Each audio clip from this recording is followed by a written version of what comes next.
Всем большой пламенный привет! Вы получили букет в подарок, какой-то, может быть, особенный сорт, который запал вам в душу, и вам так грустно смотреть, как эти цветы увядают.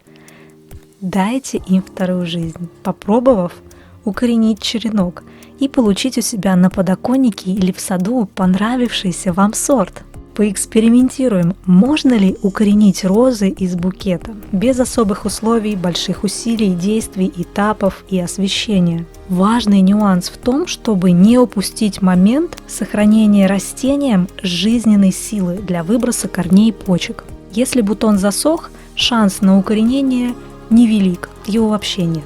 А успех укоренения велик в том случае, когда идет цветение и активное сокодвижение в стебле, поэтому не дожидайтесь, пока бутон поникнет, так как после срезки он вбирает в себя всю жизненную силу для того, чтобы распускаться. Чем меньше времени прошло с момента срезки, тем лучше, тем выше шанс на укоренение черенка. Будем формировать верхушечный черенок. Предварительно удаляем все листья со стебля или оставляем один, но подрезаем его, чтобы листья не оттягивали на себя влагу и жизненную силу. Теперь обрезаем прямым срезом бутон, отсчитываем вниз 3-5 почек и над нижней делаем косой срез, который должен быть высшей точкой угла ближе к почке. Именно оттуда будет формироваться корень. В небольшой стаканчик, лучше, если это будет темный, в котором будет слабо проникать солнечный свет, но для наглядности эксперимента, чтобы вам все было видно, я буду использовать прозрачный стаканчик. Наливаю в него отстоянную воду на треть. И так как цветы из букетов чаще всего активно стимулируют, они привыкли к этому, и этот стимулирующий процесс стоит продолжать при укоренении.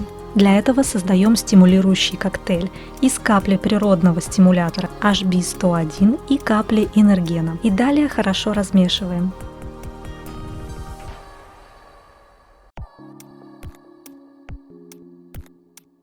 Теперь сам срез опудриваем в порошке корневина, стряхивая излишки и опускаем в воду.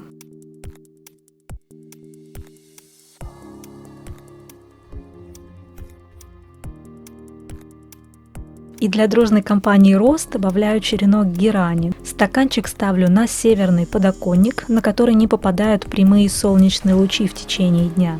Температура проращивания 23-25 градусов тепла. По мере испарения воду буду доливать и раз в 3-5 дней добавлять по капле стимуляторов. В период проращивания температура воздуха за окном опустилась ниже 15 градусов тепла, поэтому, чтобы избежать излишней увлажненности при укоренении растений в воде и исключить замерзание и загнивание, так как при низких температурах ниже 20 градусов тепла процесс роста блокируется и замедляется, и в этот момент наступает гниение из-за обилия влаги. Чтобы этого избежать, добавляю в качестве абсорбента агроперлит. Можно использовать и вермикулит, при этом мы исключаем любую органику при пониженных температурах, она лишь способствует загниванию черенка. Бывает так, что растение, напитавшее и сохраняющее в себе большое количество стимуляторов роста при промышленном выращивании, будучи уже не жизнеспособным после срезки, по инерции от такой огромной концентрации стимуляторов продолжает выбрасывать почки, и кажется, что растение тронулось в рост, но на самом деле по истощении запасов оно загнивает. Именно поэтому очень важно иметь как можно более свежий срез черенка от маточного растения. Именно поэтому проще укоренять те розы, которые были срезаны у соседа или из собственного сада. У такого растения еще много жизненной энергии, чтобы выбросить нужное количество стимулирующих гормонов для образования колеуса и далее корней. По логике, чем дольше срез черенка находится в пути, без питания, либо в заморозке, тем сложнее от него получить укоренение. Проращивание черенков, полученных из цветочного магазина, это лотерея. Особенно это касается роз. Наблюдаю намек на корень.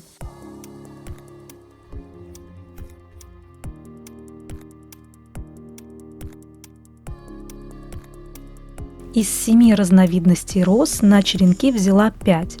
Из 5 1 выбросил очевидные корни. Но еще не факт, что этот сорт приживется, адаптируется к местному климату, но попробовать стоит. И для посадки потребуется грунт цветочный или специальный для роз. Поливаем через раз, чередуя с укоренителем для образования сильной корневой системы, и далее в конце мая, когда температура почвы прогреется до 15 градусов тепла, можно пересаживать растения в открытый грунт на постоянное место. И в первый год растение на постоянном месте потребует укрытия. Укрывать можно нетканным материалом, либо листвой, которую предварительно обработаете фунгицидами во избежание размножения бактериальной флоры, гниения